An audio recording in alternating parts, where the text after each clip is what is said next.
Ecclesiastes Chapter 2. I thought in my heart, "Come now, I will test you with pleasure to find out what is good." But that also proved to be meaningless. Laughter, I said, is foolish. And what does pleasure accomplish? I tried cheering myself with wine and embracing folly, my mind still guiding me with wisdom. I wanted to see what was worthwhile for men to do under heaven during the few days of their lives.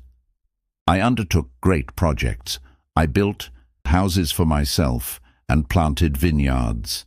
I made gardens and parks and planted all kinds of fruit trees in them. I made reservoirs to water groves of flourishing trees. I bought male and female slaves and had other slaves who were born in my house. I also owned more herds and flocks than anyone in Jerusalem before me. I amassed silver and gold for myself and the treasure of kings and provinces. I acquired men and women singers and a harem as well, the delights of the heart of man. I became greater by far than anyone in Jerusalem before me.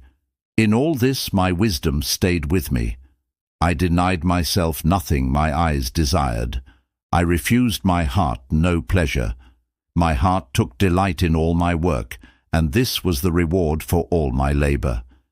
Yet when I surveyed all that my hands had done and what I had toiled to achieve, everything was meaningless, a chasing after the wind. Nothing was gained under the sun. Then I turned my thoughts to consider wisdom and also madness and folly. What more can the king's successor do than what has already been done? I saw that wisdom is better than folly, just as light is better than darkness. The wise man has eyes in his head, while the fool walks in the darkness. But I came to realize that the same fate overtakes them both. Then I thought in my heart, the fate of the fool will overtake me also. What then do I gain by being wise? I said in my heart, this too is meaningless. For the wise man, like the fool, will not be long remembered. In days to come, both will be forgotten. Like the fool, the wise man too must die. So I hated life, because the work that is done under the sun was grievous to me.